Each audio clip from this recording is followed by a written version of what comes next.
할렐루야! 옆 사람들 인사 나눕니다. 반갑습니다. 축복합니다. 오늘은 구약 성경 느헤미야 2장 1절로 10절 말씀을 통해서 내일을 잉태하는 크리스찬이라는 제목으로 함께 은혜를 나누겠습니다. 우리 요절 말씀 느헤미야 2장 5절을 같이 한 목소리로 크게 읽어보겠습니다. 시작! 왕에게 아뢰되 왕이 만일 좋게 여기시고 종이 왕이 목전에서 은혜를 얻었사오면 나를 유다 땅 나의 조상들의 묘실이 있는 성읍에 보내어 그 성을 건축하게 하옵소서 했는데, 우리는 지난 한 달 동안 우리들의 여름 이야기를 통해서 전 교인들이 하나가 되는 소통을 경험하고 또 충만한 예수님의 사랑 공동체 교회를 경험하고 체험하는 귀한 시간들이었습니다. 지난주까지 대부분의 직장과 사업장들은 여름 휴가를 보내게 되었고, 아마 이번 주부터는 본격적으로 이제 일이 시작되어지는 주간이라고 볼 수가 있습니다. 또 우리 학생들도 여름방학을 거의 끝내고 아마 이번 주가 지나고 나면 다음 주부터는 아마 개학을 하게 되고 이미 개학한 학교도 있을 것입니다. 우리는 여름의 추억을 뒤로 하고 이제 생업 일선으로 또 공부하는 학교로 우리가 들어가야 됩니다. 사실 일하는 것은 별로 그렇게 즐거운 일은 못 됩니다. 어렵고 십자가이고 고된 노동이라고 볼 수가 있는데, 사실 이 노동은 평생 동안 해야 될 우리들의 일입니다. 이왕 해야 될 일이라고 한다면 세상 사람들이 얘기가 좀 즐기면서 하는 그런 즐거움이 있고 낚시 있고 행복이 있기를 원합니다. 우리는 우리들의 일을 통해서 위대한 일을 해내려고 하는 꿈을 꾸어야만 됩니다. 단지 먹고 살기 위해서라고 생각을 한다면 그 일은 고된 노동에 불과한 것입니다. 그렇지만 그 일을 통해서 하나님이 하시고자 하시는 일, 그 일을 통해서 나의 꿈을 실현하고 나의 꿈을 꿀 수가 있다고 한다면 그 일은 결코 단순한 노동만은 아니라 우리를 행복하게 하는, 뭔가 우리의 삶을 새롭게 하는 계기가 될 줄로 믿습니다. 역사는 위대한 것에 대한 꿈이 있는 사람들에 의해서 역사는 달라져 왔습니다. 자기 자신을 위해서, 또 가정을 위해, 사업을 위해, 그리고 무엇보다 하나님과 주님의 몸된 교회를 위해 우리가 무엇을 할 것인가 꿈을 가질 수 있기를 바랍니다. 우리는 그 꿈들을 어떻게 이루어낼 수가 있는 것입니까? 느헤미야는 조국의 무너진 성벽을 재건하기 위해 위대한 꿈을 가졌고 그 위대한 꿈을 실행으로 옮기게 됩니다. 그가 어떻게 그 꿈을 이룰 수가 있었습니까? 오늘 말씀을 통해 우리가 바라는 꿈을 어떻게 이룰 것인가 느헤미야를 통해서 배움으로써 산이 갈라지고 바다가 열리는 놀라운 기적을 만들어내는 성도들이 되기를 주님의 이름으로 축원합니다. 1장 기도로 사람의 마음을 움직여라. 1장 11절에 보게 되면 느헤미야가 이렇게 하나님 앞에 기도하는 대목이 나옵니다. 주여, 구하오니 오늘날 종으로 형통하여 이 사람 앞에 은혜를 입게 하옵소서.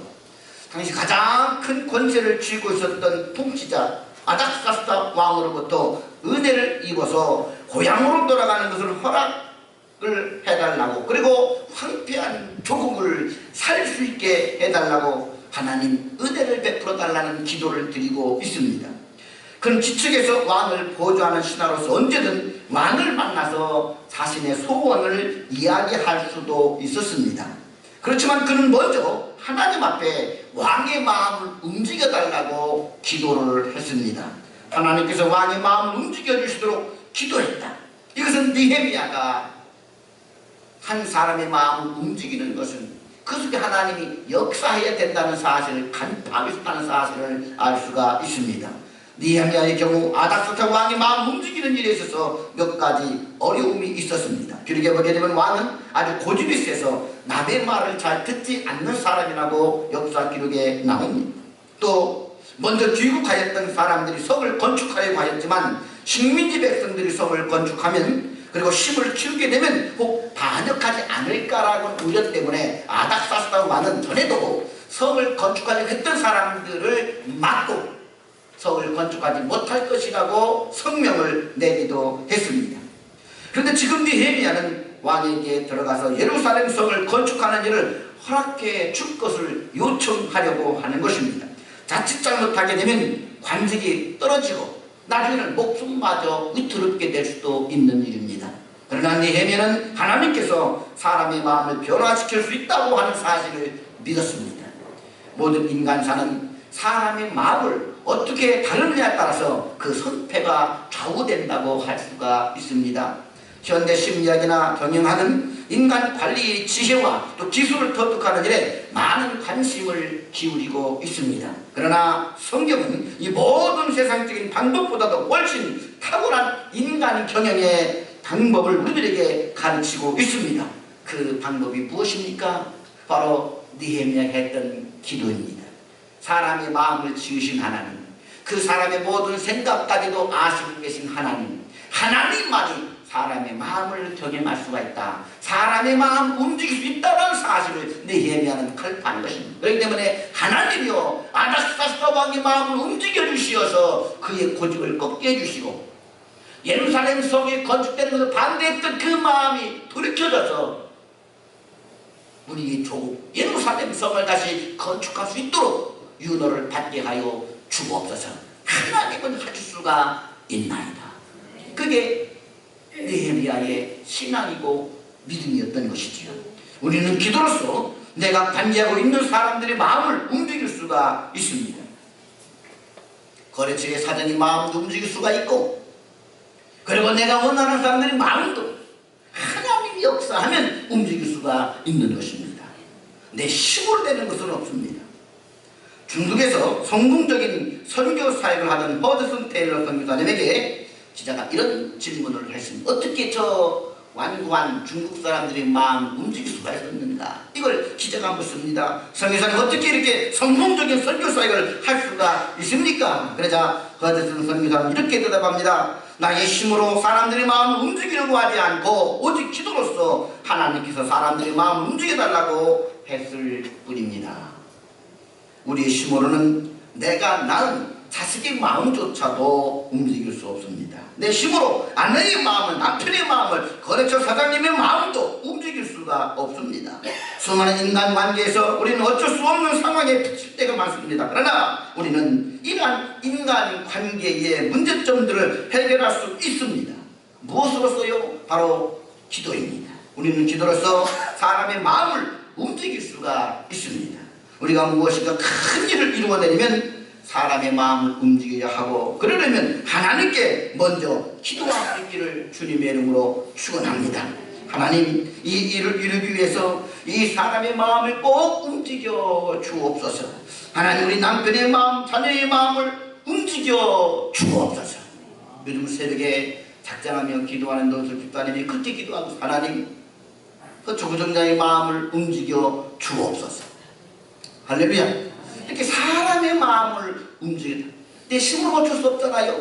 이것이 느헤미야의 성공 전략이었고, 느헤미야는 이렇게 내를 꿈꾸며 그 꿈을 이루어가는 기도의 사람이었습니다. 기도할 수 있는데 왜 걱정하십니까? 기도하면서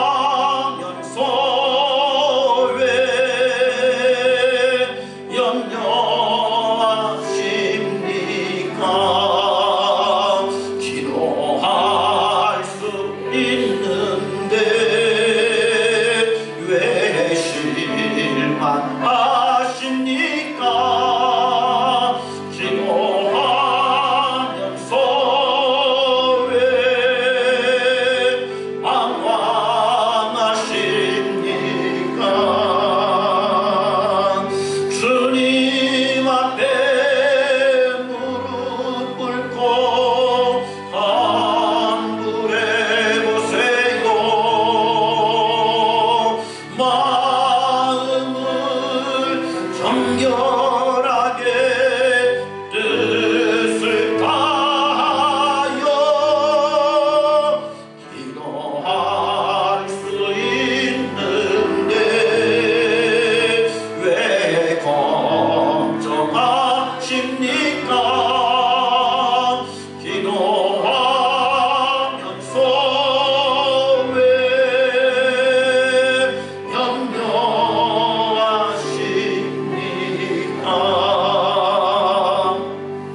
왕의 마음을 움직여주시도록 기도한 다음 느헤미야는 기다립니다.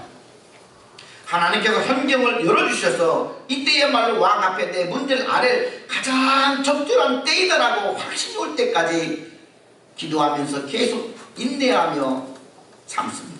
느헤미야가 예루살렘 성을 건축하기로 결심했던 때가 기슬르월, 즉 우리 태양력으로 12월입니다. 그 구체적인 소원을 왕이 고하는 2장 1절에 보게 되면 니산월이라고 나옵니다. 그는 그 다음에 4월입니다. 그러니까 12월에 기도를 시작했고 4개월 뒤 왕 앞에 구체적인 소원을 아뢰게 된다는 사실이지요. 즉 니에는 기도하는 넉 달을 기다렸던 것입니다. 믿음으로 기도하고 기다릴 때 우리의 마음에 내일을 잉태하게 되는 것입니다. 내일에 대한 희망의 태양이 떠오르게 되고 그것이 싹이 나고 꽃이 피고 열매를 맺게 되는 것입니다. 우리나라 사람들은 좁은 반도에 살아서인지는 몰라도 좀 느긋하게 기다리는 인내심이 부족합니다. 그래서 얼마나 우리 한국 사람들의 인내 없는 것을 풍자했던지 속담에도 우물에 가서 숭늉 찾는다 그러지요. 우물을 떠다가 밥을 짓고 그런 다음에 거기에 물을 부어서 끓여야 숭늉이 나오는데 아예 바가지를 우물가에 가면서 우물물 숭늉으로 변하기를 바란다는 마음이지요. 우리 SK를 타고 백화점에 가서 올라가는데 그런데 그냥 타고 있으면 20까지 올려다 주는데 그 타고서도 뭐가 급한지 뜨거워서도 막 올라갑니다. 이제 공항에 가게 되면은 평지 에스컬레이터가 있어요. 좀 멀리 걸어가니까 좀 쉽게 가라고. 그런데 거기 타고서도 가방 끌면서 또 막 걸어갑니다. 그런 사람 보면은 우리 한국 사람밖에 없습니다. 그 외국인들이 이렇게 쳐다봐요. 또또또 비행기는 똑같이 탑니다. 우리나라처럼 자판기가 많은 나라가 없습니다. 웬만하면 다 자판기를 뽑습니다. 뚝딱 하고 나옵니다. 그리고 인스턴트 식품들 얼마나 많습니까? 그런데 영적 삶에서조차도 우리는 이렇게 참 빠른 것을 요구합니다. 우리 하나님 앞에 기도하게 되면 마치 인스턴트 식품이 어떤 자판기에서 나오는 것처럼 기도도 인스턴트식의 그러한 도구로 변질되어 버린 지가 오래입니다. 내가 하나님 앞에 기도한 자판기에서 커피가 뚝딱 나오는 것처럼 내가 기도한 다음날 뚝딱 응답이 떨어지기를 바랍니다. 그런데 안 떨어지게 되면 하나님이 살아계시니 안 살아계시니 나를 사랑하느니 안 사랑하느니 귀가 잡수셨느니 모르셨느니 하면서 기도하다 오히려 시험에 듭니다. 그러나 기도는 하나님과 교통의 시간입니다. 인격적인 만남과 사귐이 이루어지는 거룩한 사귐의 장이라고 이야기할 수가 있습니다. 하나님과 충분한 사귐이 이루어지려면 우리의 모든 필요를 다 채워주시는 그 응답보다도 하나님이 가장 원하는 건 뭐냐? 그 문제를 가지고 하나님 앞에 나와서 하나님과 인격적인 사귐과 교제를 먼저 갖기를 원하시는 것이지요. 응답에 관심이 있기보다 하나님은 그 응답 때문에 우리가 하나님 앞에 나오기를 바라는 것이고 그동안 서원했던 하나님과의 관계가 회복이 되어지고 그동안 나누지 못했던 하나님과 깊은 대화를 나누면서 인격적인 교제를 갖기를 원하신다는 것입니다. 그 인격적인 교제를 통해서 하나님과 사귐이 깊이 이루어지게 되면 하나님은 내가 원하는 것이 무엇인지 이미 알고 계시기에 그 소원을 이루어 주신다는 것입니다. 가장 합당한 때 사람들은 자기의 플랜을 가지고 하나님 앞에 기도합니다. 이때까지 이렇게 이루어 주셔야 됩니다. 하나님 알았죠? 하나님 잘 들으세요. 이 문제는 이렇게 해서 이때 쫙 이루어져야 됩니다. 하나님. 다시 말할 것 하나님 40분간 계속 그 얘기만 이렇게 해서 이때 딱 이런 하나님 들었지요? 하나님 좀 적으셨나요? 꼭 들으셔야 됩니다. 이제부터 안 됩니다. 하나님 말하면 누가 하나님이냐? 내가 네 비서냐? 내가 네 종이냐? 그 마음이 깨지기를 원해요. 하나님. 그래서 하나님은 하나님으로 우리의 주인 되기를 원합니다. 아멘. 그 마음이 깨어지고 하나님 내가 교만했습니다. 하나님이 나의 주인이십니다. 모든 것을 인간이 계획할지라도 이루시는 분은 하나님이신 줄로 믿습니다. 내 사정을 가장 잘 아시는 분도 하나님이신 줄로 믿습니다. 이 문제가 어느 때 어떻게 이루어져야 내게 가장 좋은 것인지도 하나님이 아시는 줄로 믿습니다. 내 소원은 이것이로되 하나님이 가장 적당한 때, 하나님이 가장 원하시는 때에 내게 응답하여 주옵소서. 하나님께서 우리들의 기도를 들어주시는 방법을 보게 되면요, 다양합니다. 여러분, 즉각적으로 응답할 때가 있습니다. 지금 여기 죽어가는 환자가 있습니다. 기도할 때 그 죽어가는 환자가 일어나는 경우들도 있습니다. 그리고 귀신 들린 아이를 예수 이름으로 명할 때 그 즉시로 귀신이 떠나가는 경우들도 있었습니다. 하나님이 기도할 때 즉시 응답해 주십니다. 교회가 베드로가 옥에 갇혔을 때 교회가 그를 위해서 기도합니다. 그런데 베드로를 가둔 헤롯 왕은 그 다음날 베드로를 처형하려고 마음을 먹었습니다. 오늘 밤 베드로를 감옥에서 풀어주지 아니하면 베드로가 죽습니다. 그날 밤 교회가 하나님 앞에 깨어서 기도합니다. 하나님, 우리 베드로 사도를 풀어 주옵소서. 그때 하나님 천사를 보내서 사형 직전 바로 전날 베드로를 풀어서 감옥에서 끌고 나옵니다. 기도할 때 즉각적으로 응답하는 기도 응답이 있다는 것이지요. 두 번째로, 하나님이 좀 기도를 했는데 몇 년 아니 몇십 년 후에 들어주는 경우들도 있습니다. 아브라함 하나님 앞에 기도, 하나님 아들을 주옵소서. 하나님 응답하십니다. 내가 네 후손을 하늘의 별과 같이 바다의 모래와 같이 많게 하여 주리라. 응답은 있었어요. 응답은 있었는데 5년이 지나 10년이 지나도 자식을 얻지를 못합니다.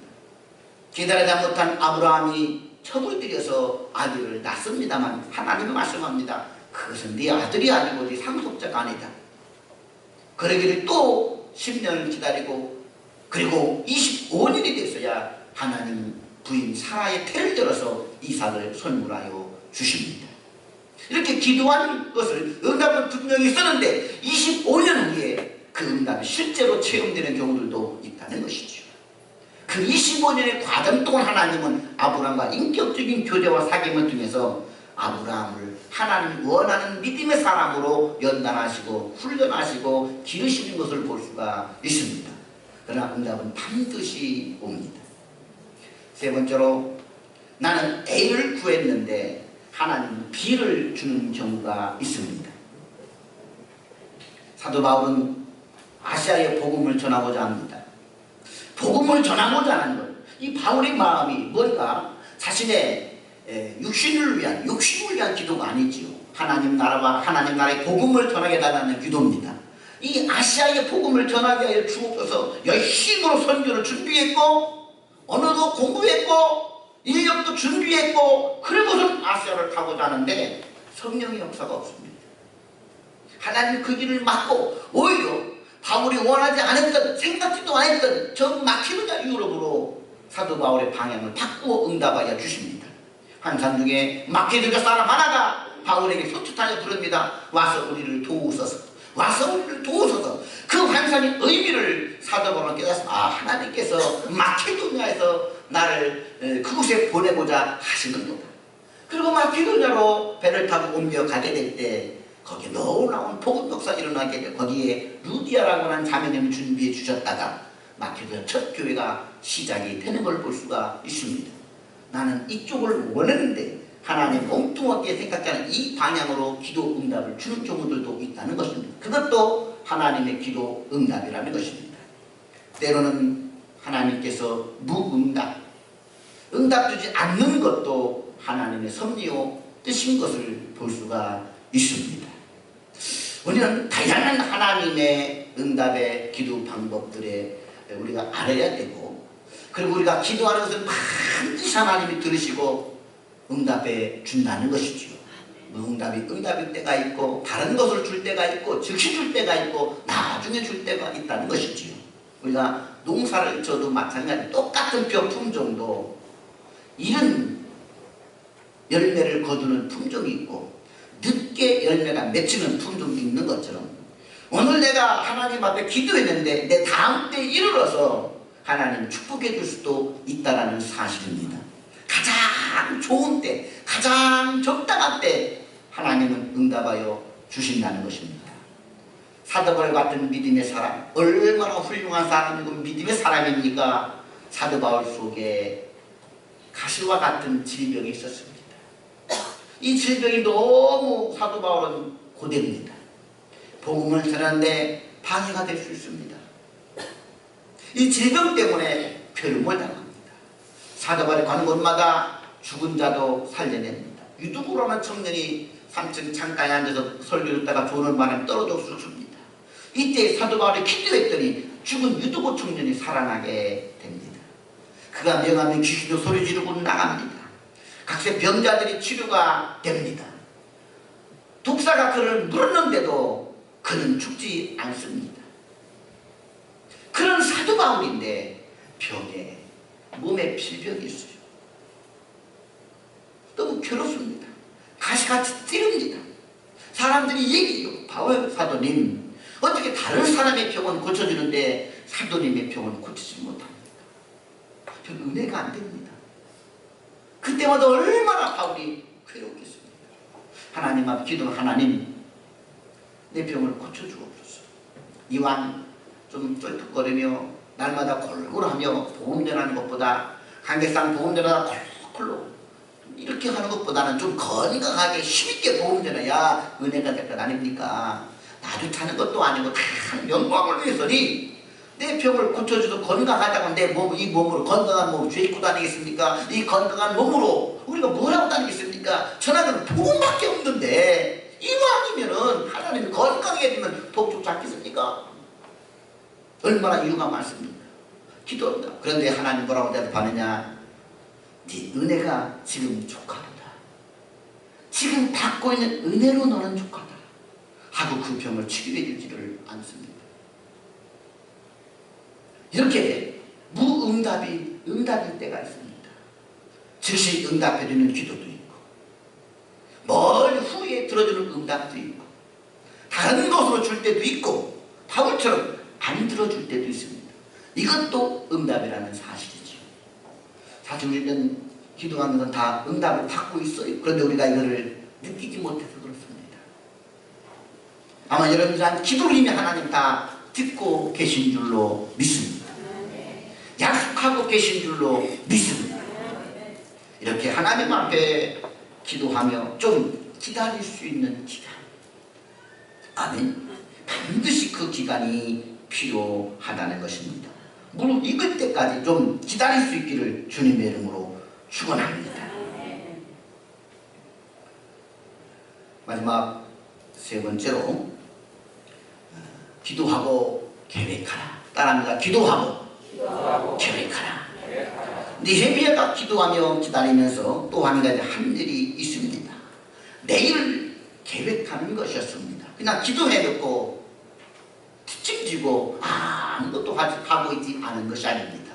기다리되 내일을 꿈꾸면서 느헤미야가 할 일은 하고 있었다는 사실입니다. 느헤미야는 하나님이 하실 일과 자신이 해야 될 일이 무엇인지를 잘 알고 있었습니다. 왕이 마음을 돌이키게 하시는 것은 하나님만이 하실 수 있는 일입니다. 그리고 하나님께서 왕의 마음을 움직여서 왕에게 은혜를 입게 하셨을 때 그 다음에 어떻게 할 것인지 느헤미야는 구체적으로 이를 준비하고 있었다는 사실입니다. 어느 날 왕에게 술을 권하는데 왕이 느헤미야의 얼굴을 보고 묻습니다. 왜 얼굴 수심이 가득하냐? 왕의 비서가, 그 당시는 왕의 비서가 아무리 개인 사정이 다 할지라도 왕 앞에 슬픈 기색을 보이면 안 됩니다. 왜냐하면 어심을 어지럽힌다라고 해서 이건 대역죄에 해당이 됩니다. 아무리 개인 사정이 있어도 왕 앞에는 자신의 얼굴을 노출시키지 않아야만 됩니다. 그런데 지금 느헤미야가 큰 실수를 하고 있는 거예요. 슬픈 기색이었더니 아마 느헤미야가 4개월 동안 기도하고 인내하는 가운데 느헤미야가 한계에 다다랐던지 그 마음이 슬픈 기색이 띱니다. 그러자 하나님께서는 오히려 왕이 화내지 않고 느헤미야 얼굴을 살피면서 느헤미야야 오늘 네 얼굴 슬픈 일이 있다 웬일이냐라고 오히려 느헤미야를 걱정해 줍니다. 느헤미야가 그 말을 듣자마자 지금 하나님께서 왕의 마음을 돌이키고 있구나라고 하는 것을 직감하게 됩니다. 그리고 이때야말로 하나님 은혜를 베풀어주고 있는 때이구나, 내가 이때야말로 왕에게 내 손 안할 때가 되었구나라는 것을 알게 되고 담대하게 느헤미야는 왕에게 자신의 사정을 이야기하게 됩니다. 왕이여, 나를 보내어 예루살렘 성을 건축하게 하옵소서. 내 조국 예루살렘 성이 회파된 지 오랜 세월이 지났으나 건축되고 있지를 못합니다. 마치 쓰레기장처럼 태워버렸습니다. 그것을 생각할 때 내 마음이 괴로워서 결승하는 수심이 찬 것 같습니다.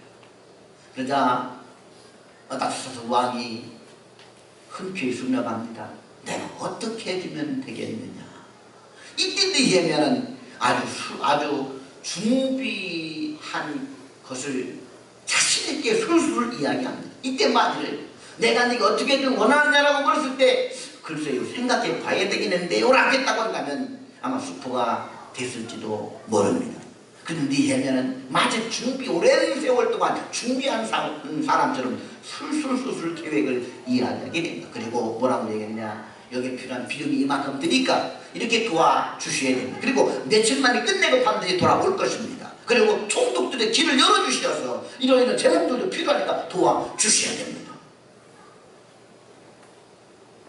확실히 이야기하자 아닥사스 왕이 그대로 느헤미야대로 따르게 됩니다. 우리는 여기서 느헤미야를 볼 수가 있습니다. 느헤미야는 분명히 하나님께서 반드시 언젠가는 왕의 마음 움직여줄 것을 믿고 있었고, 마음이 움직여줄 때 아주 신속하게 이 일을 처리해야 되겠다, 아주 철저한 준비를 하고 있었던 것을 볼 수가 있습니다. 52일 만에 예루살렘 성벽은 완전하게 공사를 마칩니다. 수십 년 동안 해도 되지 않았던 단 8주 만에 일을 끝낸다는 사실이죠. 이건 그만큼 치밀하게 준비를 했다라는 사실입니다. 어떤 사람은 말합니다.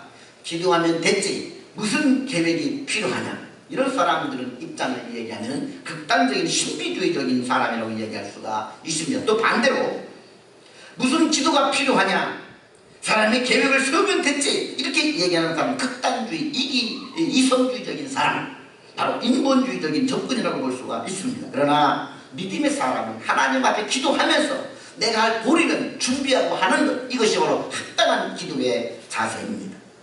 우리가 내가 준비할 일을 준비하면서 하나님 은혜와 하나님의 지시를 구해야만 하는 것입니다. 하나님의 지혜로 구체적인 일을 계획하고 그 계획된 일들을 준비해 나가보자 스탠바이를 하고 있어야 된다는 사실이지요.